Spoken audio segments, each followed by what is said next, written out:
Hey everyone!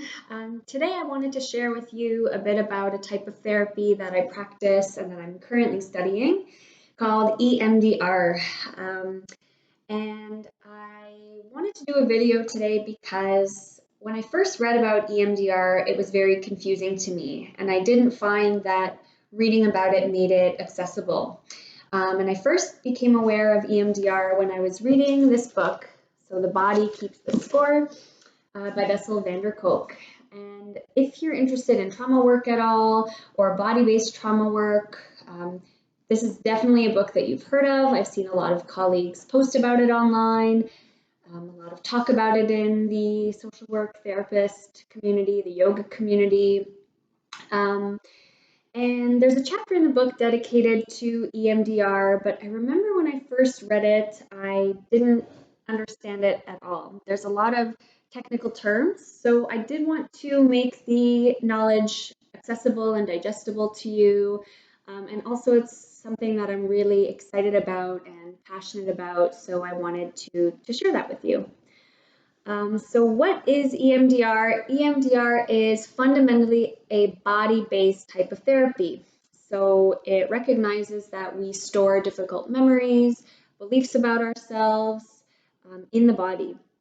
So when we think about things that are disturbing or when we're triggered by something, whether knowingly or unknowingly, we find that we start to experience physiological sensations of distress. So our heart rate increases, blood pressure rises, stress hormones like cortisol start to flood the blood, our muscles tense up, and we know that physical and mental health are intricately connected. So EMDR stands for eye movement desensitization and reprocessing. So when we talk about EMDR, yes, we are talking about eye movements. And when we talk about eye movements, we're talking about when our eyes move back and forth, so just like that. And this is what is called bilateral stimulation. So when our eyes move back and forth, we start to process things. There's a lot of research that shows that bilateral stimulation, so it doesn't have to be just eye movements. I'll show you, I use my buzzies here. So these buzzers will buzz one hand and then the next. Eye movements are another example of that bilateral stimulation. I'm doing EMDR with clients online right now, so you can tap yourself, and I would do that with a client, and we would experience that together. So bilateral stimulation is used to lessen sympathetic arousal. So if I'm really worked up when thinking about a trigger or talking about a difficult situation, bilateral stimulation, whether tactile or visual, can help me stay in my body, stay 1 foot in the present. So right now I'm oriented to the fact that I'm safe, I'm in my office, and 1 foot in the past. So reliving, a scenario that's troubling or something hard that's going on in my life.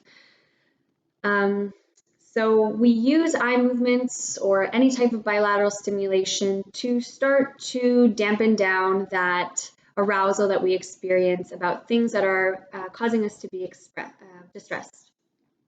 So how do you get started in EMDR? It's not just that you go to a clinician's office and they do some eye movements, boom, boom, boom, done, no more symptoms of distress. It doesn't work that way. We start off with an assessment phase. So we gather information about what the presenting problem is. We make sure that you can tolerate talking about difficult things, that you don't leave the therapy office hyper aroused, that you're oriented to, okay, I just talked about something hard, but I can come back to my body. I feel safe. I feel calm.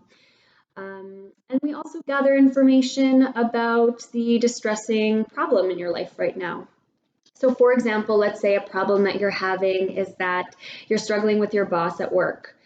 EMDR helps us get radically curious about what it is that's going on for you. So for example, we ask, what's the worst part about this challenge with your boss? How distressed does that make you feel on a scale from 0 to 10? How do you know you're distressed? Where do you feel that in your body? But also very importantly, what does this situation say about you? What is the negative belief that you hold about yourself in relationship to this problem you're having with your boss? So I'll show you guys I have this negative cognitions menu that I like to give out to clients when we talk about this. So, for example, we take that situation, I'm struggling with my boss, and we look at, what does that say about you? Is it your value? Is it that, I'm not good enough? If I was just better at my job, my boss would like me. Um, Feeling powerless, I have no power over the situation. I feel small. I feel like they're yelling at me. I feel like a kid. I feel totally out of control. Choice. I don't have any choice right now. I'm kind of stuck in this job. I don't have agency to make a decision. Safety. So I feel like so dysregulated that my body feels like I'm going to die. I know my boss yelling at me isn't life or death, and yet I feel totally unsafe in my body. Or my favorite one, responsibility. So if someone doesn't like me, or if something is coming up in my life, it's because I'm responsible for it, which means I can do something to fix it.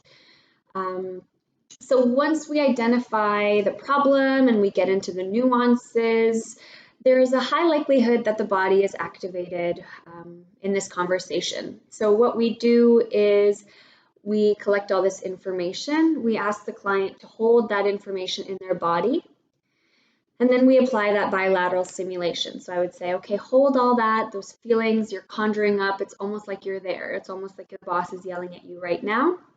And then we apply bilateral stimulation. So I put my hands out, get the client to move their eyes back and forth a few times for a few sets, or put the buzzers in their hands and stay with them. And it's very relational. I'm there with the person as we're doing it.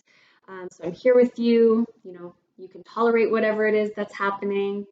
And after a few sets, I stop the bilateral stimulation and I ask the simple question of what's coming up now, whether it's a thought or a feeling in the body. And what we know is that when we think about something that's upsetting to us, we have memory networks or parts of our brain that automatically connect one into the next. So let's say I'm thinking about my boss yelling. I might stop the stimulation and ask what's coming up. And something that could come up might be, for example, the sound of their voice, the shrieking, the tone. And then we say, okay, just go with that. As the therapist, we don't want to get in people's way. We want them to process all of the memory connections that are coming up. And eventually we know that bilateral stimulation can help lessen the distress. And then we would ask again, okay, now when I see that the person is calmer, thinking about your boss, how distressed does that make you now? And oftentimes the distress lowers just by nature of sitting with the uncomfortable feelings, of having someone there be with you as you experience it.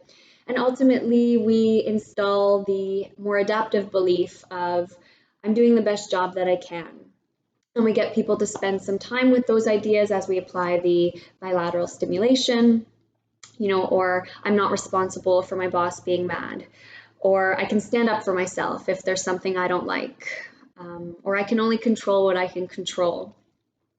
So we take these situations that are troubling to us and we desensitize them so that we can think with a clear mind, with that cortical part of our brain, to respond to situations skillfully. You can target specific situations that are happening currently, or you can take a negative belief you hold about yourself. For example, if you're feeling trapped in your job, you might look back and say, when's the first time that you felt trapped? If this is, the feeling trapped at work, that has memory connections to times in the past. So for example, feeling trapped in your family situation growing up. And what we know is that past is present. So if there are distressing things from your past that haven't necessarily been looked at and desensitized, that this can pop up in parts of our lives, especially when we're experiencing stress or crisis in the moment. So right now, what we're going through, with the social isolation, is often bringing up a lot of things from the past for clients. So that is EMDR 101. If you are interested in this modality, I'd love to hear how you've been using it. There's so much interesting research about using EMDR for current challenges. desensitizing past challenges, and anticipating the future, what you want to overcome in the future. If you're worried about something, if you want to achieve something, what in your body is holding you back, a belief about self or hyperarousal. So I hope you enjoyed my talk today, my first video, and I will see you later. Bye.